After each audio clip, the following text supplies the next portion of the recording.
요즘 항공 우주업계의 화두는 뉴스페이스입니다. 그동안 정부가 주도하는 우주 개발에 민간 기업이 뛰어들면서 뉴스페이스 시대가 활짝 열렸는데요. 네, 오늘 과학의 달인에서는 우리나라 차세대 중형위성 개발 사업을 총괄하고 있는 우주항공기업인 한국항공우주산업 한창헌 뉴스페이스 TF장과 함께 자세한 내용 알아보겠습니다. 어서 오십시오. 네, 안녕하세요. 네, 나와주셔서 고맙습니다. 최근 우리나라가 미국 주도의 달 탐사 계획 국제협력체죠. 아르테미스 약정에 참여하면서 우주 개발에 대한 국민들의 관심이 어느 때보다 뜨겁습니다.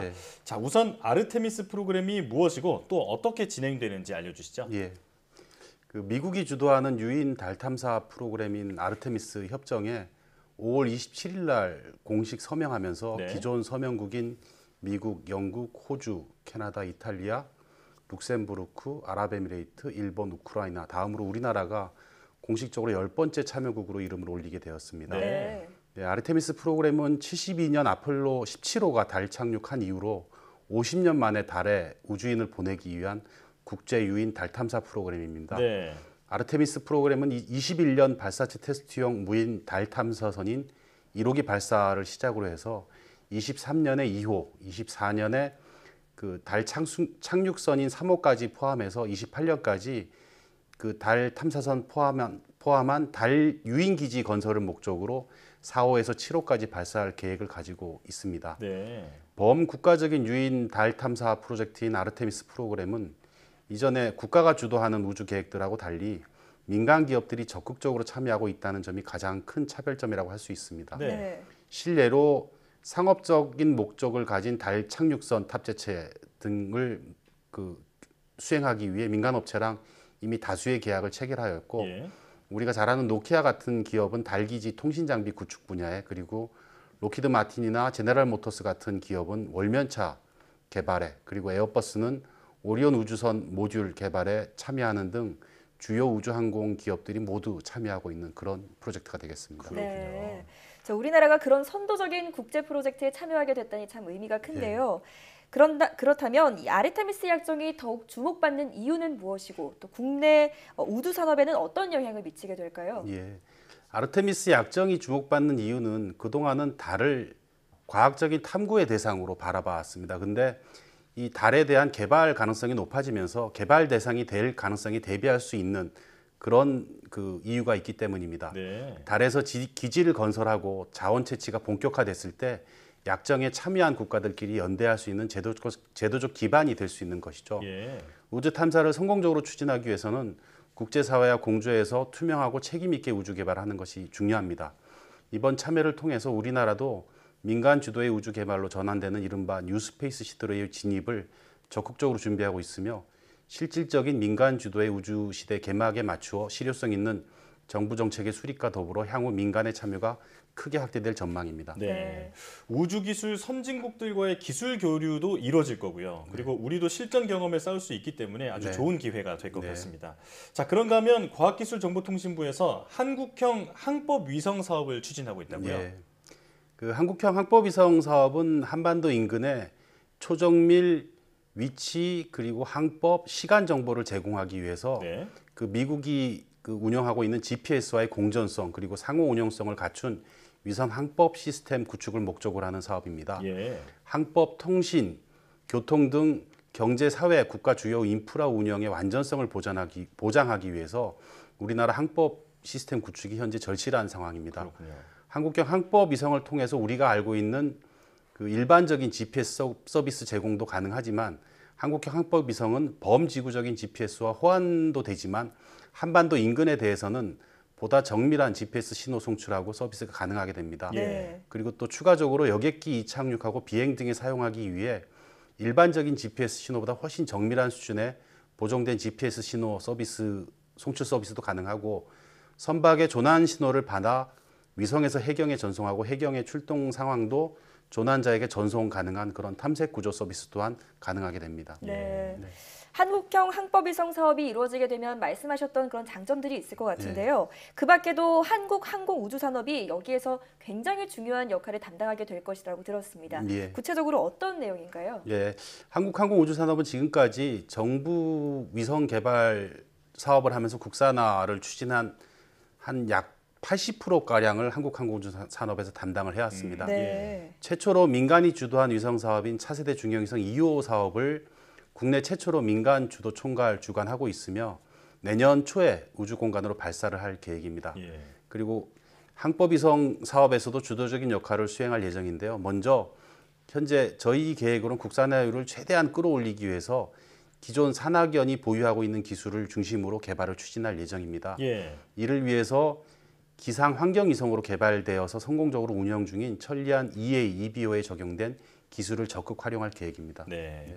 자, 우주 개발 자주권을 확보하는데 아주 중요한 의미가 있다고 볼 수 있겠습니다. 자, 그리고 또 주목받고 있는 이슈가 바로 미사일 지침이 해제됐다라는 건데요. 네. 미사일 지침 해제가 어떤 의미를 갖고 있는 건지 자세히 설명해 주시죠. 예. 지난 1979년에 우리나라 탄도미사일 개발을 제한하기 위해서 사거리 및 탄두 중량을 제한하는 한미 미사일 지침이 제정된 이후 이번 한미 정상회담을 통해서 전격적인 완전 해제가 이루어졌습니다. 예. 이로 인해 우리나라의 미사일 주권도 확보할 수 있고 민간 우주 발사체 산업의 획기적 도약을 위한 발판이 마련된 것에 큰 의의를 찾을 수 있습니다. 특히 이번 해제 조치로 인해서 그간 한미 미사일 지침으로 제한받던 사거리 탄두 중량에 대한 제약 사항 및 우주 발사체에 대한 고체 연료 사용 제한까지 일거에 해소됨에 따라서 정부와 민간의 발사체에 대한 다양한 기술 교류가 기대되며 특히 우주 개발의 가장 기본이 되는 우주 발사체에 대한 유연성 확보가 가능하여 대한민국이 미래 뉴스페이스 시대의 우주 강국으로 거듭날 수 있는 기회가 마련되었다고 봅니다. 예. 네. 무엇보다 고체 연료 발사체 개발을 위한 길이 마련됐다는 점에서 네. 큰 기대를 받고 있는데요. 한국판 스페이스X가 가상이 아니라 현실이 될 수도 있을까요? 예.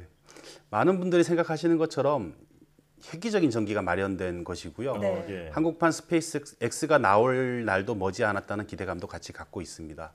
지금껏 우리나라는 극도로 제한된 환경 속에서도 고체 연료 기반의 발사체하고 액체 연료 기반의 민간용 우주 발사체를 육성하기 위한 노력을 아끼지 않아 왔습니다. 현무 시리즈로 대변되는 선진 수준의 고체 연료 미사일 개발 능력과 한국형 발사체로 대변되는 액체 연료 중형 우주 발사체 개발 능력을 같이 키워나가고 있습니다. 네. 일반적으로 고체 연료는 운영 용이성하고 상대적으로 저렴한 제작 비용으로 군용 탄도미사일이나 소형 발사체 등에 많이 사용되고 있고 액체 연료는 운송이나 정밀 제어 능력 그리고 재시동 용이성 등으로 중대형 민간 우주 발사체에서 많이 사용되고 있습니다. 예. 이번 미사일 지침의 완전 해제로 인해 고체 발사체와 액체 발사체 각 방식의 장점을 모아서 혼합형 우주 발사체 형태로 대형 우주 발사체 개발에 적용할 수 있어 시너지가 극대화될 것으로 기대하고 있습니다. 네, 그동안 축적된 기술력이 한 번에 좀 빛을 발했으면 좋겠다 예, 이런 예, 생각이 예. 듭니다. 자, 그렇다면 앞으로 국내 우주 산업 발전 방향에 대해서는 어떻게 전망하고 계신가요? 예, 최근 민간이 주도하는 뉴스페이스 시대가 도래하면서 미래 유망 신개념 우주 산업으로 대두되는 궤도 태양광 발전이라든지 궤도상 서비스, 우주 자원 채굴 등을 추진하기 위해서 앞에서 말씀드린 대형 우주 발사체 수요의 급격한 증가가 예상되어서 관련 시장 전망을 굉장히 밝게 하고 있습니다. 네. 대한민국이 미래 우주 강국으로 도약하기 위해서는 우주 발사체 기술 능력 육성이 우선돼야 할 것이며 특히 한국형 발사체의 성능을 고도화하고 대형 발사체 개발 기반 구축을 위한 각층의 관심과 지원이 절실합니다. 네. 자, 그러기 위해서는 한국항공우주산업과 뉴스페이스 TF장님의 역할도 기대가 됩니다. 앞으로의 계획은 또 어떤 게 있으십니까? 예, 저희 한국항공우주산업은 다양한 위성 플랫폼을 개발하고 이를 활용한 파생사업 개발을 신성장 동력으로 삼을 계획입니다. 위성 개발부터 조립, 시험, 발사, 운용 및 활용 서비스까지 우주사업에서도 토탈 솔루션 프로바이더로 성장함과 동시에 카이가 개발한 항공기 수출하고 연계해서 위성을 패키지화해서 수출을 추진해서 글로벌 시장을 확대해 나갈 예정입니다. 네. 또한 카이는 우주 사업의 미래 성장 동력화를 위해서 기업 역량을 총집결하고 있습니다.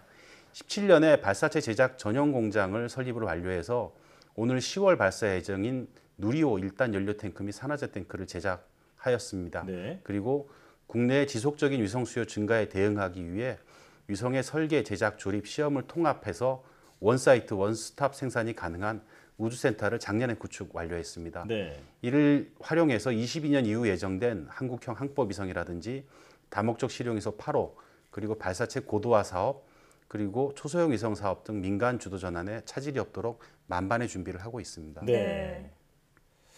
자, 또 추가적으로 그 여쭤보고 싶은 게 생겼는데요. 네. 아르테미스 그 약정에 대해서 그 드리고 싶은 질문인데 네. 사실 이게 그 기술 협력뿐만 아니라 그 조금 전에 말씀해주신 대로 탐구의 대상을 넘어 이제는 달이 개발의 그 예. 영역이 됐다고 말씀하셨잖아요. 예. 자, 그렇다면 그 기술 협력을 넘어서서 이 자원을 어떻게 쓸 것인지, 누가 먼저 쓸 것인지 이런 어떤 약정들도 좀 있을 것 같은데 좀 소개해 주실 내용이 있을까요? 기존에 지구 영역을 넘어서는 우주에 대해선 공영제다라는 합의도 아직 없고요. 예. 먼저 발견한 사람이 주인이다라는 그런 합의도 없는 상태입니다. 예. 그래서 아르테미스 약정에 참여한 국가들은 그 같이 발견한 것들을 서로 공유하고 서로를 보호해 준다 이런 식의 협정 내용이 있어서 네. 그런 부분들을 보호하기 위한 첫 단계 그 발걸음이 내딛어졌다라고 생각을 할 수 있습니다. 네.